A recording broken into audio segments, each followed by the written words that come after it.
Heartbreak and Haute Couture. Abigail's divorce drama unfolds when Abigail Quinn received the text message from her best friend.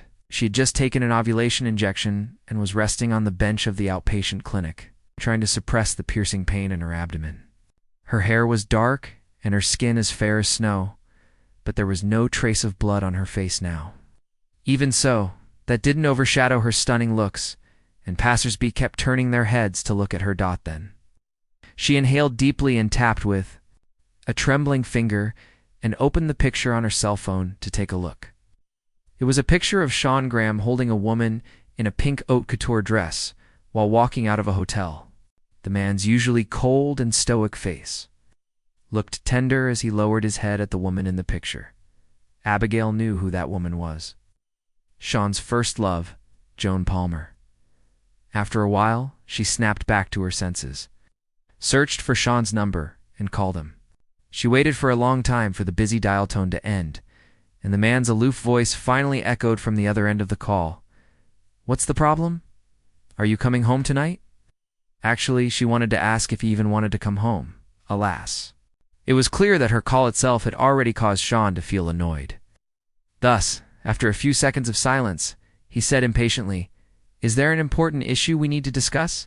Tears immediately welled up in her eyes, his indifferent voice stabbing her heart like a knife, but she expertly masked her sadness. "Did you forget what day it is today?" They had been married in secret for 3 years, but they rarely met with each other. Today was their wedding anniversary, the day when he should return home. He had promised her that he would spend the day with her. Unfortunately, he only cut her off and grumbled in annoyance, "I'll be back later, don't worry." After that, he wasted no time hanging up.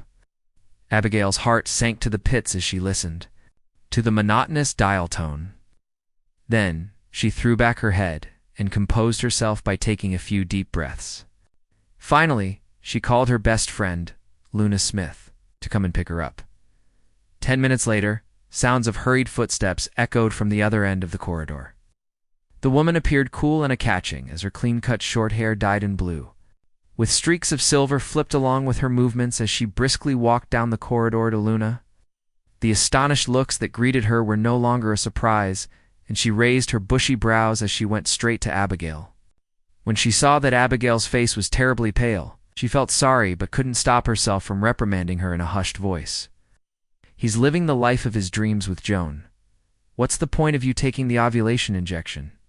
Abigail hung her head without a word. Her marriage with Sean was not a happy one because it was his grandfather, Colby, who forced them together. However, Abigail didn't refuse the marriage when it was proposed to her, and even secretly rejoiced because nobody knew that she had held a torch for Sean for many years. It was only after their marriage did she discover that Sean had a first love named Joan Palmer, and Colby thought she was not good enough for the Graham family. That was why he used Abigail to make her give up, as Sean was too embarrassed to acknowledge.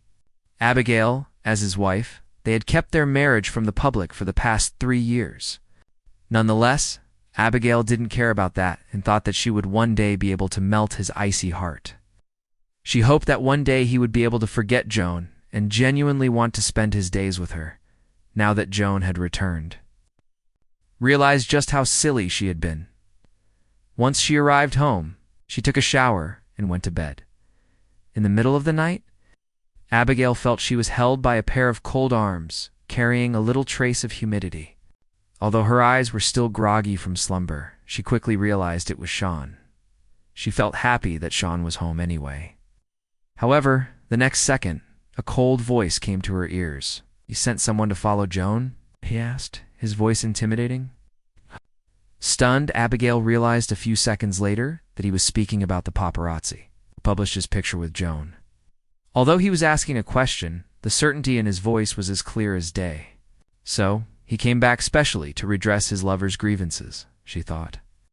Abigail felt as if a bucket of cold water had just splashed over her, and a chill traveled from the top of her head right to her toes. A few minutes passed by in silence, and she rolled over and sat up.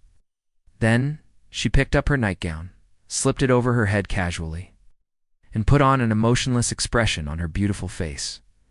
She didn't see the point in holding back her words as she said, Yeah, it's not my fault that you insist on keeping our marriage a secret while going out with your ex-girlfriend? You're such a hypocrite. Don't even bring up the paparazzi with me. The reason I didn't charge you for that is I'm ashamed to be married to you. Her reaction startled him because he was used to seeing her as an obedient and understanding person. Never did he know that she could have such a sharp tongue as well. She masked herself very well, huh? He thought. The veins on his temples popped, and he pushed her aside without warning. Don't use your thoughts to judge Joan. She's not like you. At his eyes, Abigail had always been an unscrupulous woman, while Joan was forever innocent and clean. It didn't matter that she had spent 3 years on him, as it was nothing compared to a look from Joan. I was truly blind and dumb to have loved him for so many years. When she was younger, she would ignore every boy like him, but ironically, she had regarded him like a priceless treasure the whole time. After a moment of silence, she raised her chin and her brow quirked up. I want a divorce, Sean. Chapter 2, shouldn't you get a few $100 million? Abigail's voice was crisp and clear, and her eyes were determined. But after she said those words, Sean's phone started ringing. He immediately whisked out his cell phone, checked the caller ID, and frowned in concern before picking up. What? Happened. She couldn't hear what the person on the phone said, but he replied, I'll be right there. Then he left the room without even so much as a glance at Abigail. A snort escaped her lips, but she said nothing as she decided to forego sleep for tonight. Then she packed her stuff, printed out the divorce agreement, and swiftly signed her name then. She placed them on the coffee table in the living room, along with a few cards, and left their marital home. Luna crossed her long legs as she leaned casually against the hood of the car and straightened herself. Her eyes almost popped out of their sockets in surprise when she saw Abigail coming with just a tiny piece of luggage. Are you serious? That's all of your belongings? Abigail deftly placed her luggage into the car trunk and climbed into the driver's seat. All those are unnecessary things. At least I'm free now, she declared, pretending to be relaxed. Did you really divorce him? Luna still sounded doubtful, but Abigail shrugged nonchalantly. I'm done with love and finally going to live my own life now. Luna didn't question Abigail further. Instead, she turned the steering wheel and complained. Sean Graham is so rich. You should at least get a few $100 million in assets for the divorce. Abigail pursed her lips indifferently. His empire is his asset before marriage, and I have no interest in coveting that. Frankly, Sean was a generous person when it came to money. If their properties were strictly and legally divided, she would get way more than a few $100 million. But it was never money that she wanted right from the beginning. Meanwhile, Luna hurriedly changed the topic the moment she fell. Silent, it's great that you finally divorced him. We have a stack of orders in the studio, and my back is almost breaking from apologizing to our customers for the delayed delivery. You truly have perfect timing. Otherwise, it's not fair for me to be the only busy bee. It's gotten so bad that people are already thinking that I'm the sole owner of the studio. Abigail teamed up with Luna to set up their own fashion studio and named it L.Moon right after she graduated, which was an amalgamation of the last letter of her name and the meaning of Luna's name. Pronounced as L.Moon, with the combined efforts of a marketing genius and a design genius, their studio took off quickly. Alas, when Abigail was at the peak of her career, she chose to marry Sean and became a housewife, leaving Luna to take care of L.Moon while she only came up with the designs. She essentially placed her career on the back burner, all for the sake of an unhappy marriage. Still, Luna succeeded in spending just a few years transforming L.Moon into a high-fashion private clothing designer studio using only her dedication and talent as the only designer and half-owner of L.Moon. Abigail was rebranded as Ace Designer Alana by Luna and was renowned amongst the upper class. Besides, it was a fact that she didn't receive any monetary benefit from Sean, as per their divorce contract. So, the next thing she had to consider was her livelihood. Initially, she wanted to return to work at the studio, and was stunned to hear from Luna that they had several delayed orders. Didn't I pass a lot of designs to you before this? Why do we still have delayed orders? Luna's head throbbed at the mention of this. You have no idea how difficult it is to please those upper-class ladies and celebrities. The designs should be different, and so should the colors. So basically, we can only produce one piece out of every design. The designs you gave me last time were only enough for the previous orders. I got a little greedy and accepted a few more. She trailed off, pinching her fingertips together to show a tiny amount. Only a little more. How many is a little more? Abigail pressed on, highly concerned. Luna chuckled sheepishly. Only 66 orders more. Then she paused momentarily and added in a voice much weaker than before gowns. Abigail breathed in deeply at the absolutely outrageous statement coming out of Luna's lips. At first, she was contemplating where she should stay. But from the looks of it, she should just consider staying in the studio. With 66 orders, she needed at least 2 months, even if she could come up with one design a day. Furthermore, she had to compare the details and prepare the materials. Oh, dear Lord. She already had a good feeling that she wouldn't have any time to rest until the end of the year. She slumped into the backrest of the seat and quickly realized that she had drawn to few designs in the years when she was married. Luna, it's been hard on you for the past few years, Luna answered nonchalantly. Hey, what's hard work between friends? Moreover, my work would be all for naught without your designs. Let's work together from now, okay? Forget everything else. Just the throng of fresh blood in the entertainment industry is better looking than Sean Graham.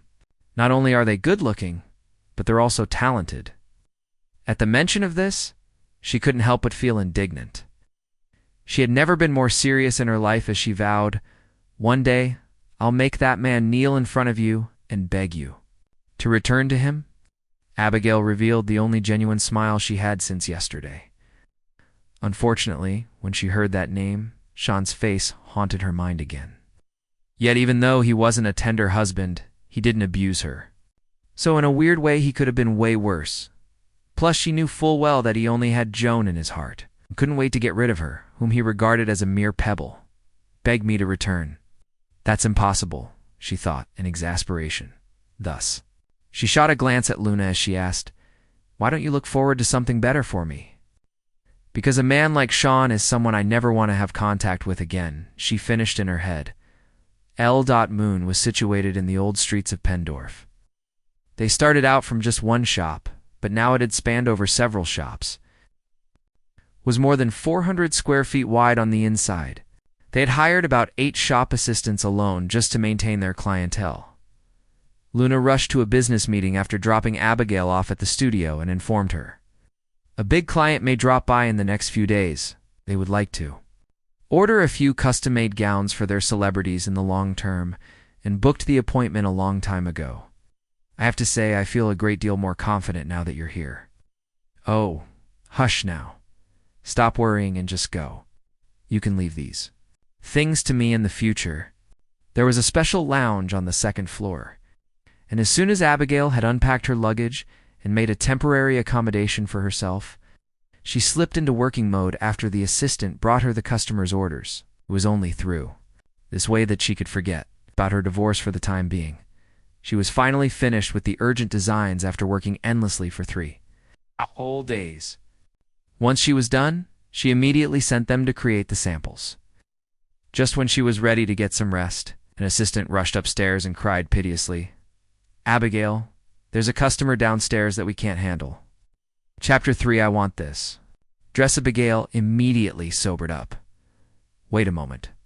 I'm coming right now. Thus, she put on some light makeup to hide the dark circles under her eyes at the speed of light, changed into a set of light and trendy suit fit for moving around, and went downstairs in her heels. Suddenly, she caught sight of 2 familiar figures. Leaning against each other on the couch in the lobby, she paused, and the smile she prepared on her face disappeared immediately. But it was too late for her to leave now. On the other hand, Sean frowned and jumped to his feet upon seeing her. Then he marched up to her, grabbed her arm, and dragged her to a corner. Abigail Quinn, your bravery knows no bounds. You even followed us here? Nonetheless, she simply pursed her lips and wore an annoyed look. Since they were in the midst of a divorce, she couldn't be bothered to explain herself to him even though he had the wrong idea about her. So, she shook off his grip and put on a soft, polite smile. Mr. Graham, I'm working now. Please watch your actions. His brows furrowed with impatience and annoyance. Did I not give you enough money? Do you need to work here as a server? Abigail sneered in contempt. She had never kept it a secret from him that she was a fashion designer. If he had just paid a little bit of attention to her, he would find the sketches she was usually working on. Alas, he didn't love her, so he had never spared any thought on her.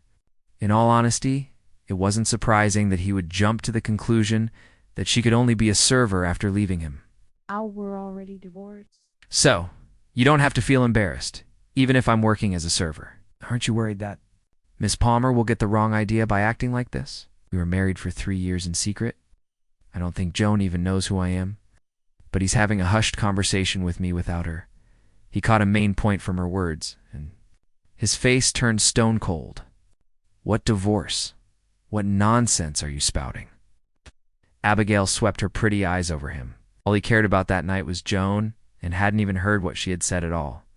Usually he won't come home, and it only makes sense that he hasn't seen the divorce papers that I left behind. It's my fault for overlooking this, she thought in annoyance. Hence, she pried his hand away and did her best to keep her cool. It's okay. The divorce settlement will be sent to your office tomorrow. Remember to sign it.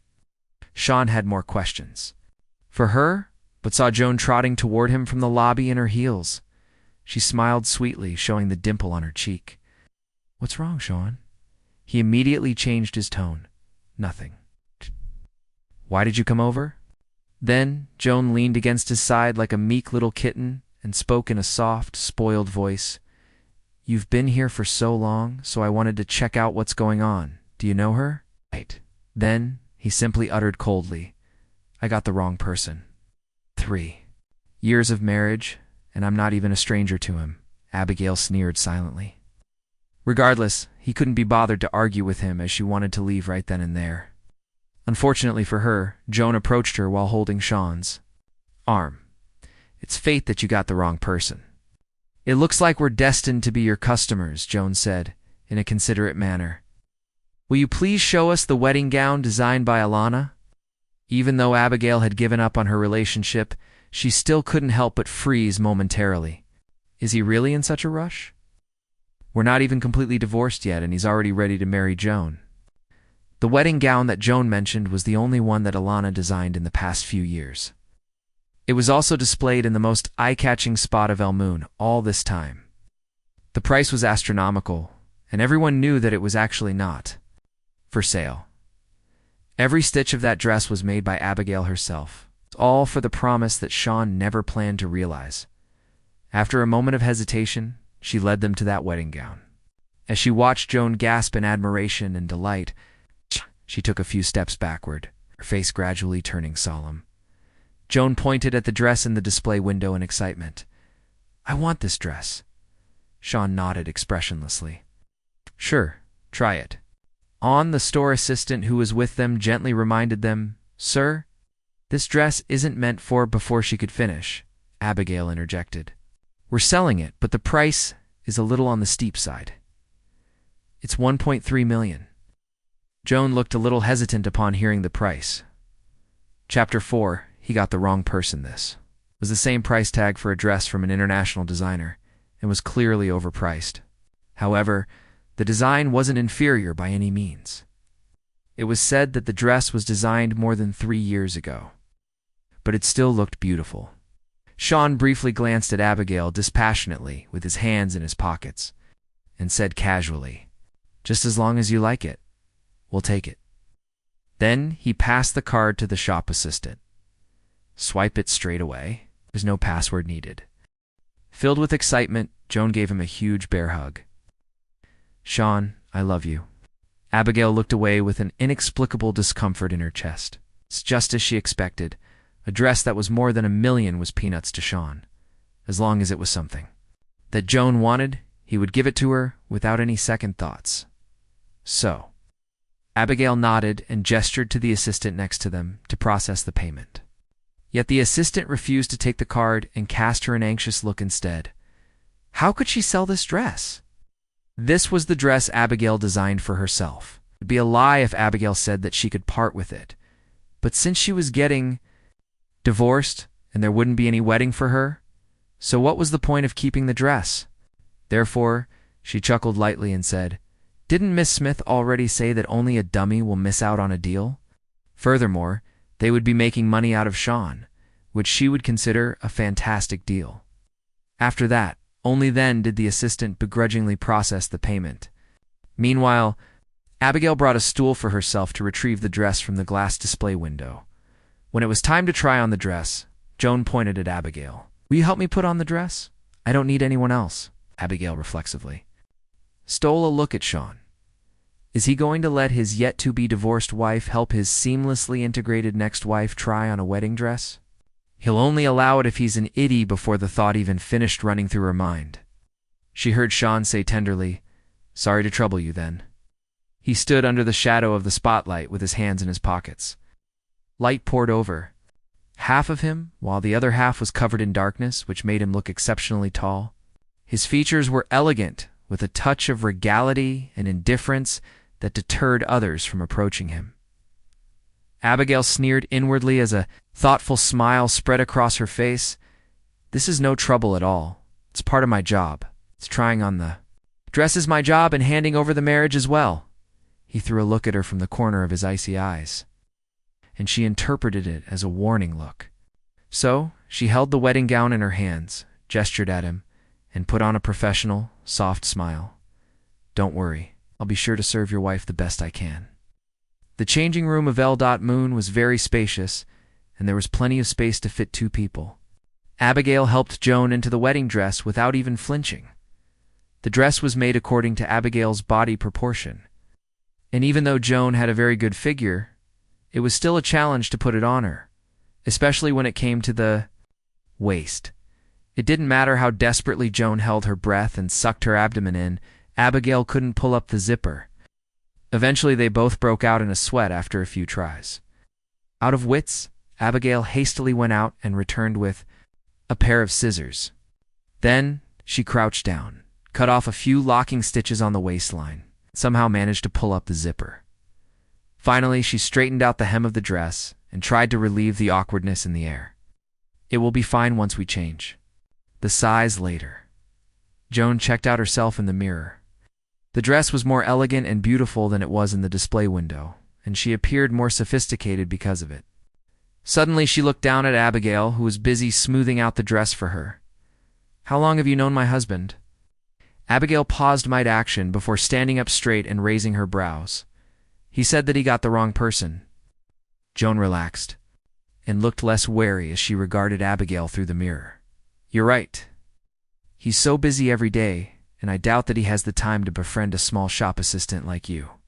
Abigail merely smiled, and Joan added, "It's probably quite tough to work in such a competitive place."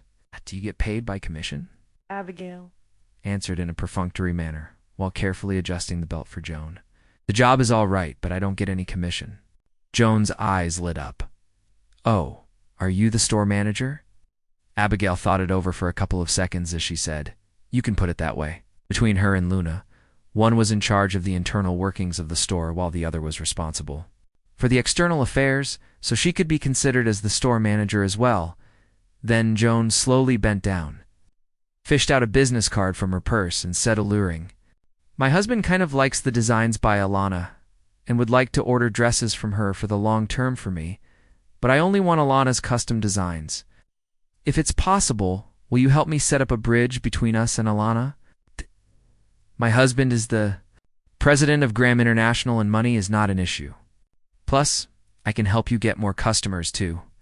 Irony washed over Abigail. Does Sean like my designs? Then, does he know that the designer he wants for Joan is the wife he despised and spent 3 years with? She didn't take the business card from Joan's hand and said in an aloof tone, "Since your husband is so amazing, he should be able to contact Alana himself. Why don't you ask him for this favor?" Joan was furious as she didn't expect a lowly store manager to reject her. So she kept the business card away, saying sarcastically, "That's true. I forgot that people of your station won't have the chance to meet a well-known designer like that." Then she shoved Abigail out of the changing room and happened to bump into Sean, who was coming over. Immediately, she put on a timid face, as though she was mistreated, and pouted piteously. "Sean, will you please get me someone else? She has a really bad attitude." Chapter 5. Desperate Sean glanced at Abigail as he furrowed his attractive brows tightly, wondering about her purpose here. Why is she doing such a servile job? Moreover, having to face fussy customers. It is a stark contrast to her life with us, the Grahams. Still, he couldn't help but sneer. Stop following others and dive into the service industry if you can't stay humble. His words pricked Abigail like a thorn. These two simply are capable of turning things upside down in perfect harmony, aren't they? She curled the corner of her lower lip as she said in a somewhat impolite tone, "Very well, then. I shall let another person serve you. Hopefully, you can successfully ask for Alana's contact and subsequently introduce more clients to us." Abigail left the fitting room area immediately after she finished, saying that. Then she called over an assistant to replace her. Before the assistant entered, she specifically made it clear, saying, "Don't mention my identity when you go in later." After a momentary pause, she added spitefully, "And if they ask why, tell them that Alana's husband has just passed away, so she currently isn't in the mood to design any dresses. Asking for a chance to meet Alana? Dream on." The assistant swiftly took the order and walked to the fitting room area. Right then, she heard Joan complaining to Sean. "What's with her attitude? I asked her for Alana's number because I genuinely love this wedding dress, yet she responded in such a manner. Can't believe store attendants nowadays are all so ill-mannered." Sean felt his head aching from Joan's whining. "Why do you want to argue with a store employee? I will ask someone to get Alana's number and then ask her to come and meet you, okay?" The assistant involuntarily pursed her lips and secretly criticized. "How hilarious, as Alana was right in front of you moments ago, but you just had to offend her. And now, you still want her to design your dresses." So, she conveyed Abigail's message. "I'm sorry, but Ms. Alana's husband has just passed away, so she doesn't feel like meeting guests at the moment." Suddenly, Sean felt his right eyelid twitch. "We shall wait until she's ready, then. Alana has just become a widow. That's quite unfortunate indeed." Thanks to the distress caused by Sean, Abigail no longer felt sleepy. Hence, she called Luna, "Hey, I have made 1.3 million worth of profit today, so hurry over and throw me a celebratory party." As soon as Luna heard what Abigail said, she knew Abigail had successfully sold the wedding dress. She's in the midst of a divorce with him. It's good that she sold it to someone else. Even so, curiosity got the best of her. Therefore, she asked, which magnificent customer has generously bought it? "Sean," Abigail smiled wryly. "He bought it for Joan." Luna couldn't help but screech into the phone. "Why did you still sell it?" Abigail couldn't suppress the tears from welling up in her eyes. Still, she raised her head and struggled to hold them back. "Who cares? We have made a huge profit, haven't we? That money alone can sustain our expenses for a year." It was just that Abigail never expected that the thing that she had worked hard for 3 years would end up in another woman's possession. "Well, I can't say I didn't gain anything out of it, can I? At least I sold the dress for 1.3 million. 1.3. January 3rd, the day Sean and I applied for our marriage license at the city hall. Then again, Sean probably has long forgotten about the date. In the evening, Abigail did her level best to get wasted. Luna also drank the alcohol like a champ for the sake of keeping Abigail company. As a result, she passed out on the ground. So after sending Luna home in a cab, Abigail hailed another one and returned to the studio. However, halfway through the journey, she suddenly remembered that Sean hadn't seen the divorce settlement. Thus, she figured that she had to go back, take it, and send it over. Hence, she immediately asked the driver to change their destination to the home where she had stayed for 3 years. After the driver pulled over at the apartment's front gate, Abigail paid the driver and staggered her way into the building. As soon as she entered the house, a strong force pressed her against the door, followed by her lips getting domineeringly kissed by a man, although she was definitely wasted. The familiar scent and burning body heat that assailed her nostrils made her have the urge to burst into tears. His initiative and enthusiasm would have sent her on cloud 9 if it was a few days ago yet. Yes, All her passion instantly disappeared as soon as she remembered him showing up in the studio with Joan and accompanying her to try on the wedding dress before her eyes in the afternoon, so she raised her hand and shoved the man in front of her away with all her strength. Then she wiped her mouth in disgust. How desperate are you? Did Joan not satisfy you enough? Sean had obviously just returned home as he was still wearing the suit from this afternoon. He stared at the woman in front of him with sullen eyes. As he asked, "What about you? You said you were going to divorce me, right? So why are you still here in the middle of the night? What's the matter? You can't stand the hardship of your current job." When she sensed the disdain in his words, she balled her hand into fists, which hung by her side tightly. "The pay isn't as great, but the suffering is really far from when I was working for you," she said snappishly. Then she bypassed Sean, headed inside, and turned on the lights in the living room. After she grabbed the divorce settlement and the cards that were on the coffee table, she stuffed them into his arms and snarled, "I came back here to get these. I'm glad that you're here. That way I won't have to make an extra trip tomorrow."